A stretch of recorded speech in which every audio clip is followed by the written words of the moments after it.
Let's review the Itel S25 Ultra. Today, i-check natin kung malinaw ba yung camera, smooth ba yung performance, and ititest din natin kung anong mga games na kayang i-handle. So tara, start tayo sa box.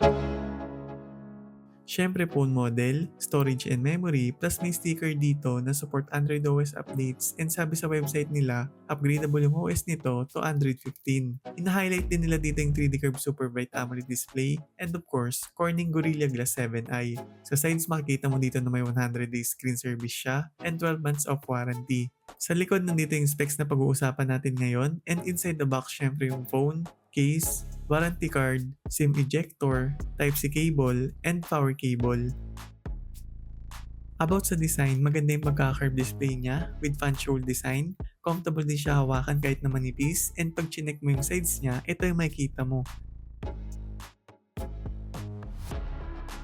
Bali isa lang yung speaker niya and wala din siyang 3.5mm audio jack. Sa likod, very sleek and modern design. Meron din siyang Itel logo dito, and isa sa magandang feature nito, IP64 rated. Kaya naman kahit mabasa, okay lang. Regarding naman sa color, available yung Bromo Black, Meteor Titanium, and Komodo Ocean. Meron din tong backlight effect for low battery, charging, flash for calls, games, music, lock screen, and photo timer. Also, infrared controls na malaking tulong pag hindi mo makita yung remote nyo.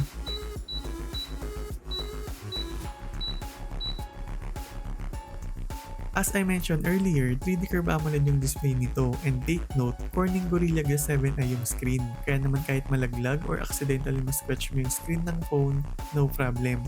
About sa size niya, 6.78 inch, good na for watching movies and browsing.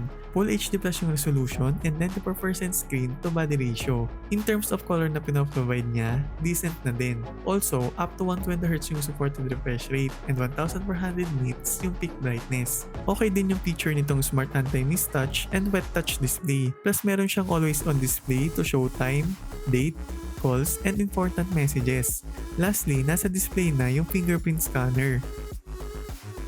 Sa performance ng phone, smooth naman siya lalo na sa social media apps, and dahil nga 256GB yung storage, madami kang space for photos, video, and applications. 8GB naman yung physical memory nito na pwedeng maging 16GB using memfusion. About naman sa processor, Unisoc T620, so enough na yung processor niya for TikTok, Facebook, IG, and YouTube. And kung itatanong mo kung okay ba for gaming, good siya for light games. Sa mid games, decent naman as long as naka-recommended yung settings, and para makita nyo, nag-test ako ng games dito.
50 megapixel yung main camera and 32 megapixel yung selfie camera.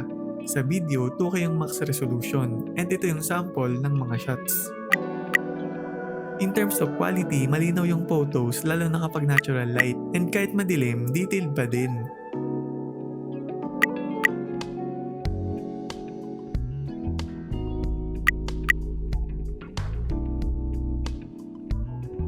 Sa video, ito yung sample.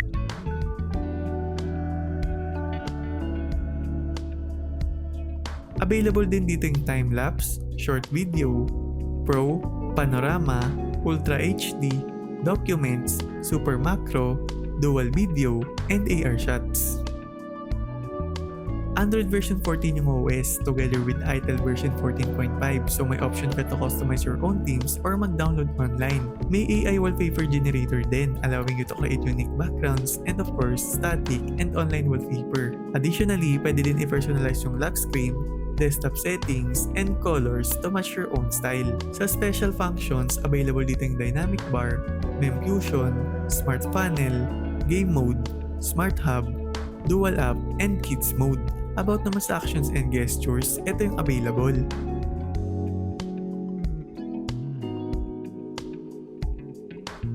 $5,000 mAh yung battery life nito and 18 watts yung charging speed. Enough na for daily use, plus meron tong 3 option pag charge mo, which are AI charging protection, bypass charging, and charging safety protection. Pwede mo din makita yung breakdown ng battery usage mo, and of course, available dito yung battery saver. Overall, kung naghahanap ka ng phone na good yung camera and okay for social media apps, then ito na yun. Good din to for business and live selling dahil hindi siya lag and malinaw yung front cam. So kung interested ka, click the link below. And bago matapos tong video na to, gusto ko lang magpasalamat sa lahat ng nagla-like and nagsusubscribe. Sobrang laking tulong sa akin yan guys, malapit na ako mag 1K. So please don't forget to like and subscribe. Thank you.